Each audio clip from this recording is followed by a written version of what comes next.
Barraco Filosófico.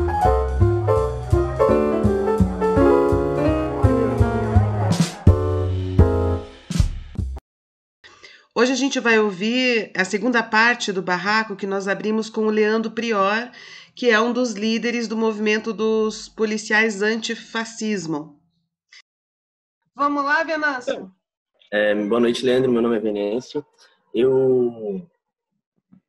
Minha pergunta é em relação a muita coisa que você falou, eu concordo, muita coisa que você falou, eu discordo diametralmente, né? Eu acho que a gente tem algumas caracterizações diferentes, né, sobre a questão policial, né, no que tange em relação a que papel estrutural que a polícia cumpre. Então, por exemplo, quando você fala que no final das contas o agente policial ele é um agente promotor dos direitos humanos, né, ou pelo menos está escrito que ele é o que deveria ser, eu acho que talvez essa seja uma compreensão de esquerda, é uma compreensão de esquerda do campo progressista, mas é uma compreensão ingênua de esquerda, na minha opinião. Por quê? Porque essa compreensão ela descaracteriza, no fim das contas, o que é o sistema capitalista de produção, né? É impossível que o Estado capitalista produza um agente que verdadeiramente garanta ou que efetive os direitos humanos num sistema que transforma as próprias necessidades desses seres humanos em mercadoria, né? Ou seja, a necessidade de beber uma água, a necessidade de comer um arroz e feijão, tudo isso é precificado pelo capital, né? E se a pessoa ela não tem o mínimo, ela simplesmente não come, ela morre de fome ou ela morre de sede, né? A desnutrição infantil, por exemplo, é uma realidade aí, né? Uma doença que mata a criança, do mínimo, do básico, do nutrir, né? Da falta, e que está presente aí na maioria, né? Absolutamente na maioria dos países capitalistas do mundo. Na América, se não me engano, é só Cuba, né, que não tem, né? Então, nesse sentido que eu queria direcionar a pergunta para você. Como é possível falar em reformar uma instituição social que nasce das entranhas desse sistema capitalista de produção, né, que no limite não está preocupado com direitos humanos, né? Porque os direitos humanos são monetarizados, você entende? Então, não seria o caso. Então, assim, eu concordo com você quando você fala, né? Então, que é preciso um outro modelo de segurança pública. Sim, é preciso um outro modelo de segurança pública. Mas eu discordo que você fala que quando a esquerda tem a narrativa a polícia precisa acabar, ela está errada. Por quê? Por dois motivos. Porque, primeiro, que a esquerda que fala isso não é a esquerda que governou, né? Durante os anos de governo do PT, o que a gente teve foi um aprofundamento do Estado policial no Brasil. Ponto, né? Se duplicou o número de pretos encarcerados durante os governos Lula e os governos Dilma, né? A política que o PT aplicou nos estados em que governou foi a mesma. Inclusive, utiliza da violência policial para aplicar as reformas do capital, né? Reforma da Previdência da Bahia, Camilo Santana no Ceará, a Benedita da Silva também, todos esses governadores, né, atuais do petismo, né? Eles usam a polícia, né, para empurrar a goela abaixo, fim de aposentadoria, fim de direito trabalhista, né? Fim de tudo. Então, assim, como a gente pode falar em reformar uma instituição policial através da educação para que aquele agente se perceba enquanto promotor, né, dos direitos humanos, se no limite o que a gente tem de estrutural é que essa instituição está subordinada a um Estado, e esse Estado, por sua vez, ele é burguês, né? Ele não é neutro. Não seria o caso da gente estar falando de fundar uma polícia operária, né, em que os próprios trabalhadores fundem os seus mecanismos de autodefesa do Estado e que se subordinem apenas a eles próprios e não a esse Estado que é burguês, né? Então, não se trata de, quando se fala da polícia acabar, né, não se fala assim de uma forma ingênua, simplista. Que polícia a gente quer que acabe e que polícia a gente quer que exista. Porque você está certo quando se fala, precisamos de uma polícia. Mas de uma polícia subordinada a quê? A que estruturas, né? A estrutura de um sistema que mercantiliza a própria vida ou no final das contas, a organização dos próprios trabalhadores, né? Então, é nesse sentido que vai a minha pergunta. Falei bastante. Obrigado. Falou bastante. Eu gostei do que eu ouvi, mas eu Faz a pergunta de novo, assim, mais objetivamente. Ele está dizendo assim que a polícia trabalha para o Estado e o Estado trabalha para o capital. Como é que essa polícia pode resolver isso sem entender a questão da luta de classe e da exploração capitalista? Resumindo, é isso, né? Sem se tornar um agente revolucionário. Eu queria retomar até o significado da palavra antifascista, né? Como que surge o movimento antifascista na história? Da união dos anarquistas com os socialistas, e eles lutavam pelo quê? Pelo fim da propriedade privada no meio de produção. E aí a minha pergunta, numa frase, é: como se dizer um policial antifascista sem se dizer contra a propriedade privada dos meios de produção? Gostei. É um barraco interessante para quebrar. Bem, primeiro, na parte que você fala do fim, né? Que eu disse que é irresponsável. Sim, eu falei que é irresponsável no seguinte aspecto, de que fala o fim e não fala mais nada. O jeito que é passado, sem uma tradução, toca no trabalhador do outro lado e faz ele compreender que você quer o fim dele. Então é mais um lance de empatia, saca? Agora, esperar que só isso resolva, seria muito inocente, não é mesmo? O que eu disse é que nós podemos trazer um novo modelo de segurança, que proporcione o indivíduo, no caso, como eu, contemplar que ele é o guardião dos direitos humanos. Agora, guardião dos direitos humanos dentro daquilo que lhe cabe. Mas você falou, por exemplo, que... qual foi o exemplo da água? Desculpa. Se a pessoa não tem dinheiro, ela não bebe. Sim, bom, veja bem, se ela não tem dinheiro, ela não bebe. E qual é o papel desse... Vamos colocar aqui o novo policial, o Robocop, né? Esse novo modelo de policial. A partir do momento que ele contempla que essa pessoa, ela não tem água, e se ela não tem dinheiro, ela não bebe, ele tem que garantir o acesso à água. Entende que o papel do policial não é só o que nós conhecemos como combater o crime. Foi introjetado nas nossas cabecinhas que a gente tem que combater o crime, tem que combater como se fosse um inimigo. E se você quer reduzir os índices de violência, você como policial vai ter que garantir o acesso à educação, você vai ter que garantir a cultura. Você como policial, olha, é muito mais amplo. Esse outro modelo de policial, ele vai ter que garantir o acesso à habitação, ele vai ter que garantir o acesso à água. Então, veja, a partir do momento que esse aplicador da lei, ele é o guardião dos direitos humanos, eu trago justamente para a ideia que você colocou de polícia operária, ou pelo menos que eu chamo de polícia consciente, né? Com consciência de classe, consciência de pertencimento. Mas veja que, por mais que ele esteja ao Estado, ele não fica subordinado ao Estado enquanto fim, porque ele é autoridade. Lembra que eu falei aqui? O Poder Judiciário vai lá e fala, faz. Eu falo, não, eu sou autoridade policial e como autoridade policial, nesse novo modelo, eu tenho a palavra final. Não, tudo bem, como palavra final. É que vocês dois acho que se encontraram numa coisa, não sei se o Venâncio chegou a reparar, quando o Leandro falou, assim, essa ideia de permitir aos policiais militares que também tem algo parecido com sindicalização, que é discutir a sua própria condição de trabalhador.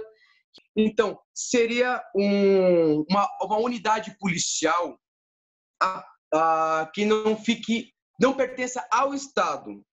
É como seria uma quarta força, que ela garanta que o Estado promova. Eu sou o guardião, mas o cara que tem que fazer não faz. Como eu vou cobrar o cara sendo que eu sou subordinado a ele? Estou errado? É esse o raciocínio que você pegou?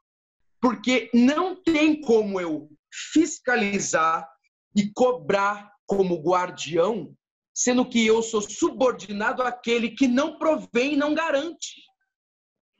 Sendo que eu sou subordinado àquele que privatiza a água.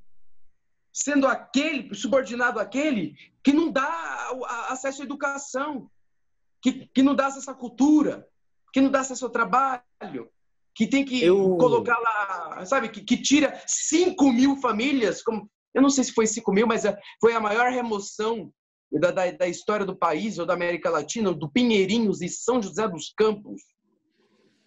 Para onde que foi essa gente? Para onde que enviou toda essa gente, sabe? Só indo de encontro, ô Leandro, só uma nota, só um esclarecimento. E aí vai de encontro com a fala do Venâncio, inclusive.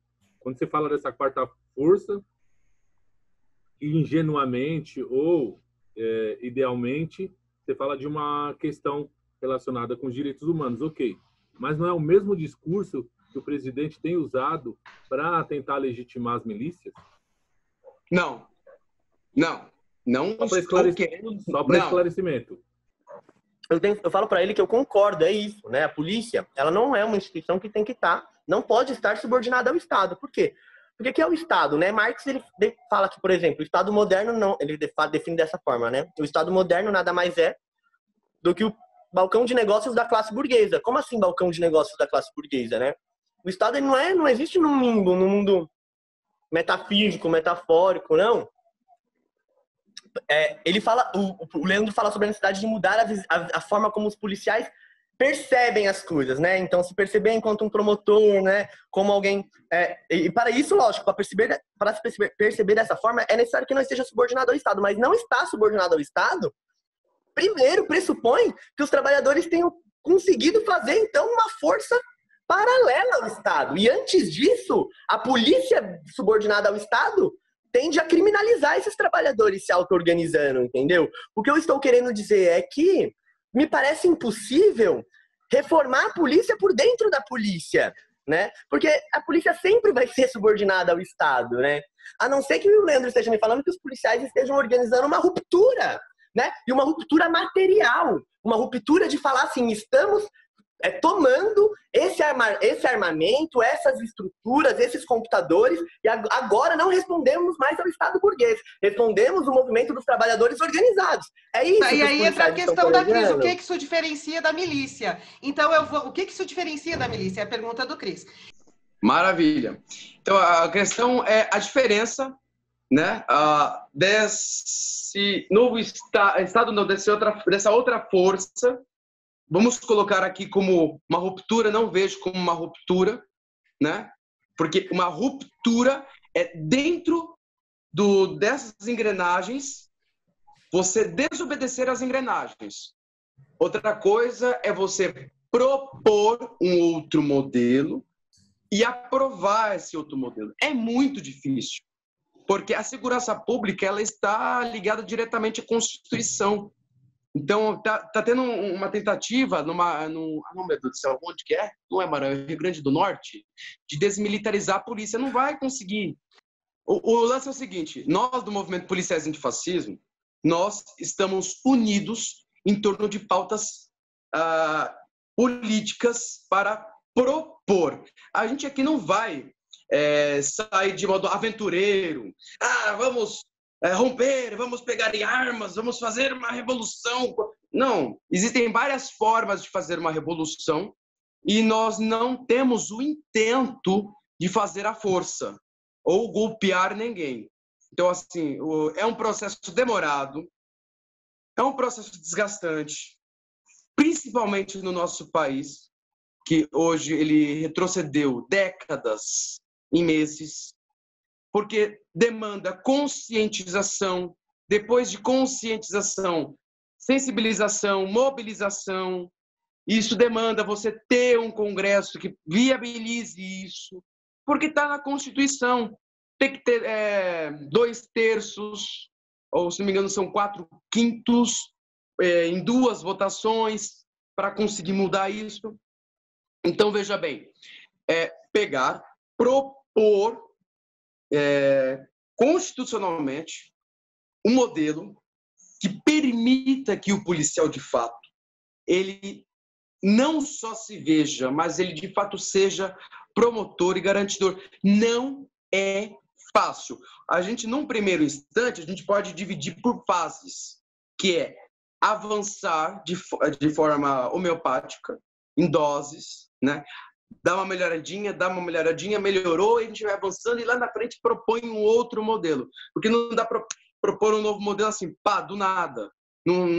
Essa sociedade não está preparada para isso. Imagina você na atual conjuntura, numa onda maciça bolsonarista, dentro das instituições de polícia, falar: vamos fazer uma força que não esteja subordinada ao Estado e fiscalize o Estado? Eu acho que não vai ser meio perigoso na atual conjuntura, né? Então, assim, é uma análise de contexto, você está dizendo, analisando o contexto, é melhor, o que você está dizendo é melhor ter uma ação política, ou seja, pelas vias políticas institucionais, do que uma ruptura, considerando que as próprias milícias já estão fazendo uma ruptura. Nesse caso, seria encaminhar para uma guerra, o estado de guerra civil, algo assim, né? É isso que você está dizendo que é bom evitar. Isso é o que você está dizendo? Essa é a minha pergunta. É o que está acontecendo nos Estados Unidos da América. Lá tem arma para tudo quanto que é lado. E lá está acontecendo já o embate. Assim como já houve a guerra civil americana. Então, assim, eles têm muitas armas, têm divergências, e eles estão se encontrando, já houve tiroteios. Vai chegar um momento que vai ficar insustentável, porque vou ter, de um lado, pessoas armadas, do outro lado, pessoas armadas. E eu vou ter a força policial tendo que conter duas forças armadas, sendo que dentro das forças policiais tem pessoas, porque são pessoas, são seres humanos, que concordam com o lado A e concordam com o lado B. Certo. Entendeu? Aí você vai acontecer a guerra civil dos Vingadores, né? É o que acontece, a força policial vai rachar, metade vai para um lado, metade vai para o outro, vai começar a guerrar entre si. Eu queria concluir só uma diferença de caracterização que a gente faz. Então, por exemplo, você fala que não, que a ideia ela nunca é romper da institucionalidade, né? Porque você vê, você enxerga desse movimento de ruptura um cenário de, sei lá, guerra civil, né? Você usou esse termo. Eu não vejo dessa forma. Por quê? Porque eu já acho que a guerra civil já está dada, né? Nós já estamos de guerra, né? A luta de classes, ela é uma guerra. E eu não entendo por que alguns setores da esquerda, né, se esforçam tanto para dizer para a classe trabalhadora de que é possível controlar essa guerra, de que o capital é um animal a ser domesticado e que para isso basta aprimorar os processos institucionais. Né? Na minha opinião, é o contrário. Na minha opinião, a classe trabalhadora ela está mergulhada numa guerra que ela nem tem consciência, por vezes, por parte de uma narrativa de uma esquerda reformista que quer governar, né, com a burguesia. Então, os próprios governos do PT foram o que fizeram, né? O programa de colaboração de classes. O que é isso? Vamos apaziguar os movimentos sociais enquanto a gente governa com os donos do capital e ver o que dá. Deu ruim, né? Deu muito ruim. Então, assim, o que eu não entendo é só isso, sabe? Será que nós não deveríamos estar concentrando nossos esforços em vez de... Porque, assim, dado que já estamos numa situação de guerra civil, né? Por que a gente não deixa mais equilátero essa luta, né? E aí, quando eu falo não deixa mais equilátero essa luta, será que teria tido golpe no Brasil em 2016 se a classe camponesa brasileira tivesse armada? Né? Por que os governos do PT e por que a própria polícia de esquerda não armou os trabalhadores e os camponeses? Né? Então é assim, a direita ela fala livremente em armar os seus, a esquerda ela parece que, não sei, sabe? Porque na hora que o fascista precisar esvaziar um quartel de arma para dar para um monte de outro fascista, ele faz, né? Por que o policial antifascista não arma o trabalhador preto e pobre da periferia, né? Então essa é o questionamento. No final, quem pode de fato garantir a segurança do preto e do pobre, do trabalhador na periferia? Né? A polícia não pode. A gente vê que não pode. Os números estão dados que não. Que, pelo contrário, né? Teve aí o auto lá do STF que proibiu a atuação policial nas comunidades do Rio de Janeiro e os índices de homicídio diminuíram, né? Então, assim, essa polícia subordinada a esse Estado não pode, tá? Né? Quem pode? Os próprios trabalhadores organizados. Então, sei lá, como que a gente vai dar condições desses trabalhadores se defenderem, sabe? Às vezes da própria polícia, né? Às vezes da própria polícia. Que são questões muito... A gente está tentando salvar o mundo nesse barraco, né? Talvez a gente consiga, talvez não, né? Hoje. Vamos lá. César. É o barraco mais barraco de todos os barracos. Leandro, boa noite. Eu sou Haroldo de Pona. Eu sou um perguntador oficial da turma. É que eles não sabem fazer pergunta, eles ficam fazendo confusão. O que eu vou perguntar é o seguinte. Você falou que não dá para desmilitarizar, mas ao mesmo tempo você falou que tem uma outra lei que incide sobre o policial militar, diferente da lei que incide sobre os cidadãos não militares. Não seria mais interessante para essa sua revolução se essa lei caísse, que todos, inclusive os policiais, estivessem sob uma mesma e unificada lei civil? Essa é a minha pergunta. Se o ordenamento jurídico que permite a militarização caísse, de tal modo que todas as polícias permanecessem civis. Então, vamos por parte. A estrutura militarizada, ela permite grande controle da tropa, né?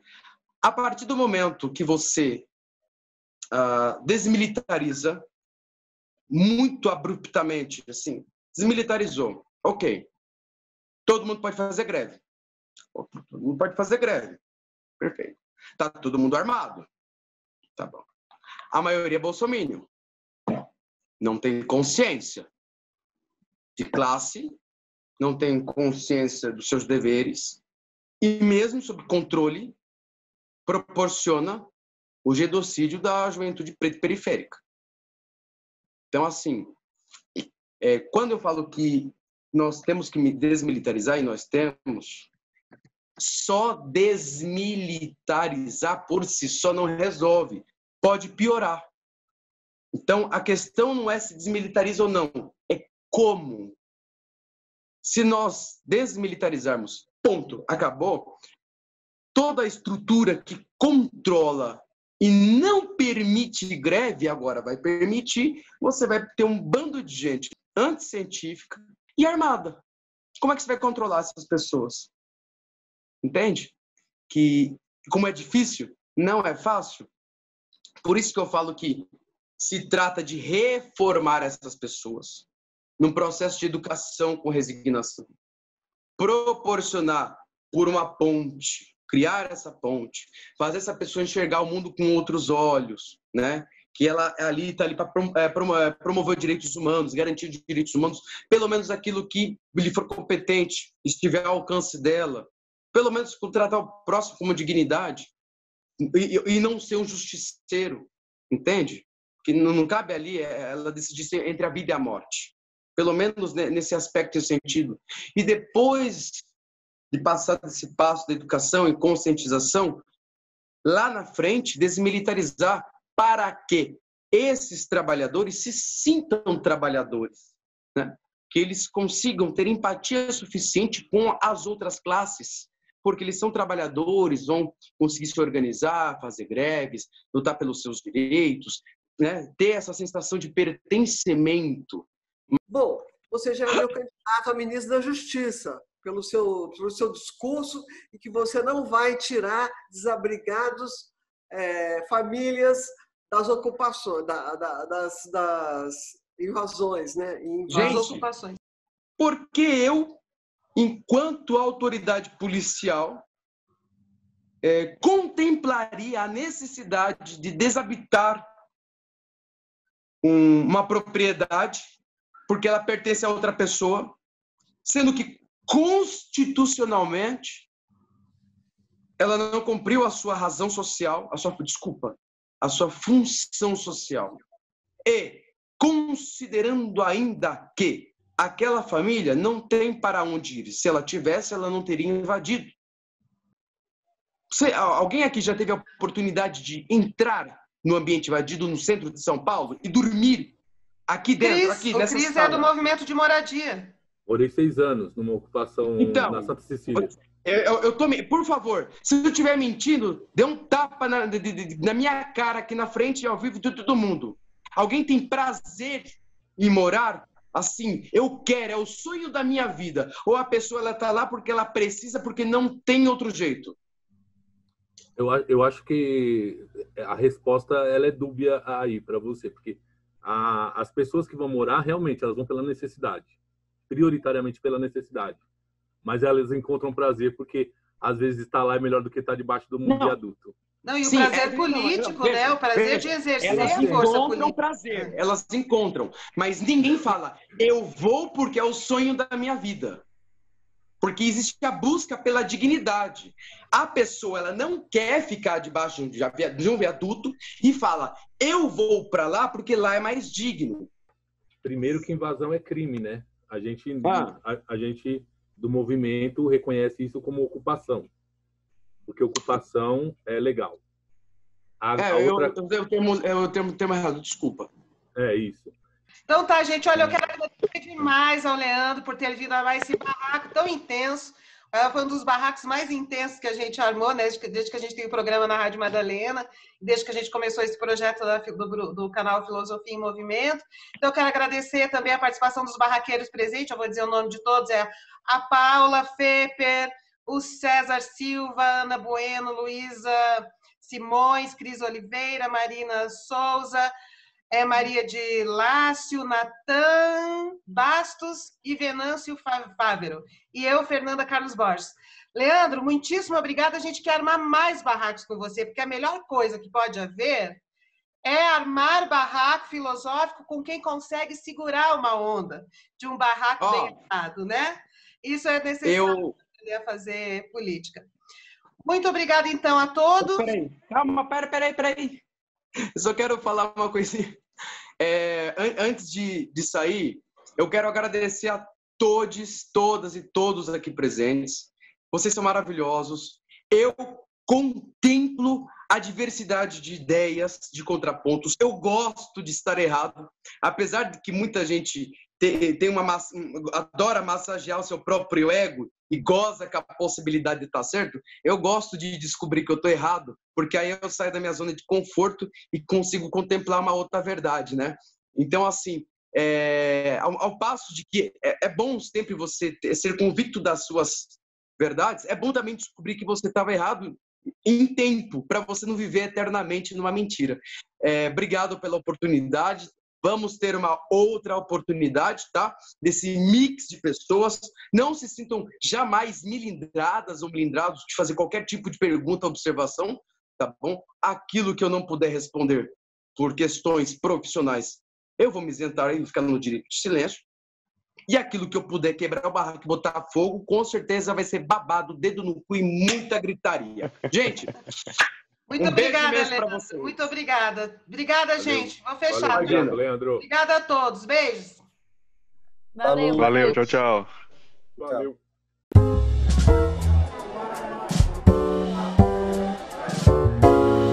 Barraco Filosófico.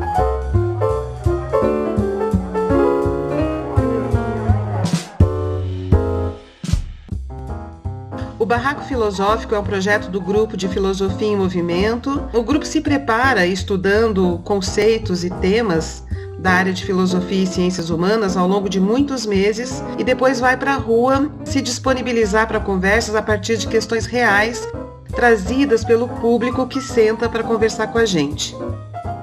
Ao longo da pandemia não conseguimos mais fazer as intervenções de rua, mas conseguimos esse espaço maravilhoso na Rádio Madalena, onde nós conversamos entre nós mesmos. Estamos gravando pelo Zoom, esperando que em breve a gente possa retornar para as ruas para conversas presenciais. Sejam muito bem-vindos ao nosso Barraco Filosófico.